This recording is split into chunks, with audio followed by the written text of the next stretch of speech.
Hey guys, Winging It TMNT here with an action figure review for Leonardo from the original animated series of Ninja Turtles.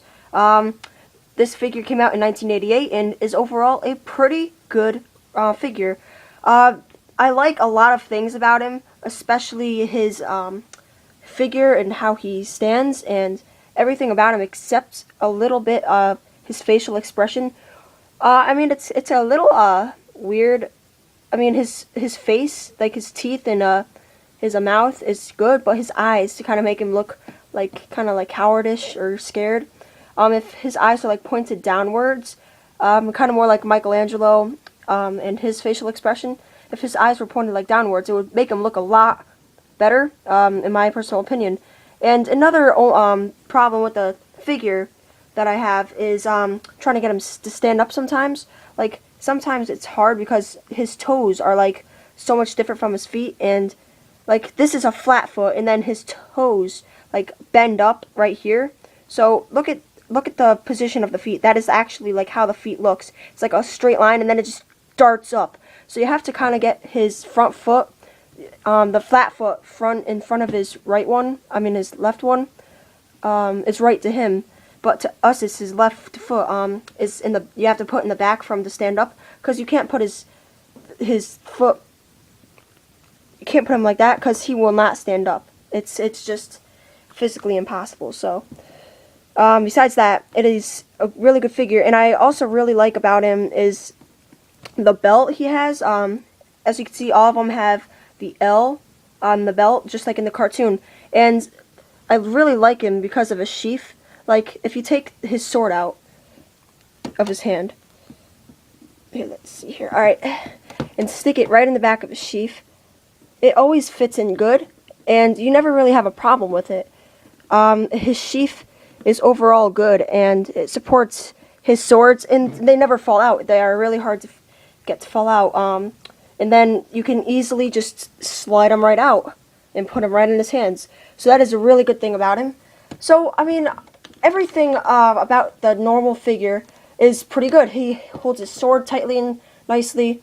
His belt is good. The only problem, like the only thing you have to be careful with, it's not really a problem, is there's these little wiggly things that keep his belt attached that overlap his chest right here, and it goes attached. It attaches to his sheath, like the back of his belt, to keep his sheath up. The sheath is what holds his swords. So the only problem with that is like this little thing right here that's popping out could break off if you're not careful with it. But don't worry, it's hard to happen.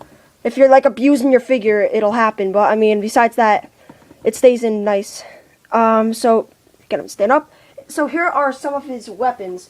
First off, you got the comma, and you know what the names are because of the card, which I'll zoom in closer for you guys in a minute. But this is his comma according to the card. It's a nice little, nice little weapon to come with the figure. So, this first one. The second, well, actually his second and third weapons are his hand daggers. But, like according to the card, they're the hand daggers. But this one looks like a hand dagger. This looks like a piece of pizza. So I just like knowing it as a piece of pizza. But, it's known as a hand dagger. But I refer to this as the hand dagger. And then finally his two ninja stars. They're kind of like pretty cool. You just throw them, boom, and hit them with the figure. And all of these weapons come attached to this tray right here, which I really like. It's a nice little tray to keep your weapons attached to when you get the figure. And unfortunately, guys, I don't have the box for this figure, but I will be showing you a brief picture of the box right now.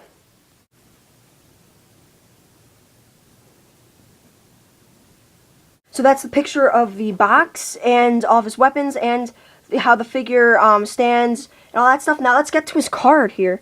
Let's zoom in on his card a little bit. Here, let's take the camera.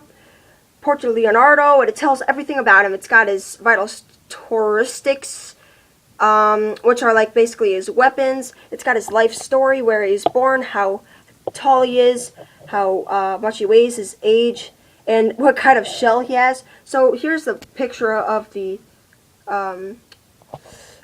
portrait. So just pause right here if you want to read the whole thing. and right below him it says Heroes in a Half Shell. I really wish they put his face like how it is on the card to the figure, but instead they did a different face. So that is the card or the portrait, and now we're gonna get to his points of articulation.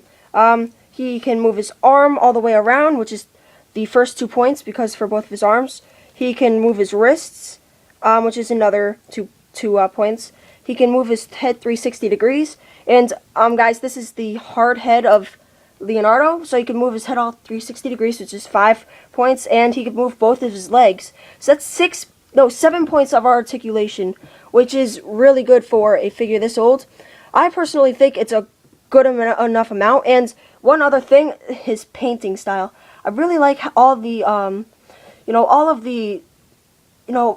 like all the designs that it put into it. Like it shows his flexing and his muscles and his veins, and the painting job. They did it just like the cartoon, which I really enjoy. I haven't seen too much of it, but based off what I've seen on the old cartoon, he looks just like the Leonardo on the cartoon. He doesn't look too violent and not too innocent. So yeah, guys, overall this is a great, well, not great, a good figure based on the animated cartoon series because of his his sheath of his weapons, his color, his veins and his flexing, and his weapons and his sheath. I like all that stuff. The only thing they could probably fix is his the feet and how he is able to stand, and his facial expression. But besides that, this is a good figure, and I really recommend getting it, guys. So here's Leonardo once again, and thanks for watching. Stay tuned for another episode, and peace.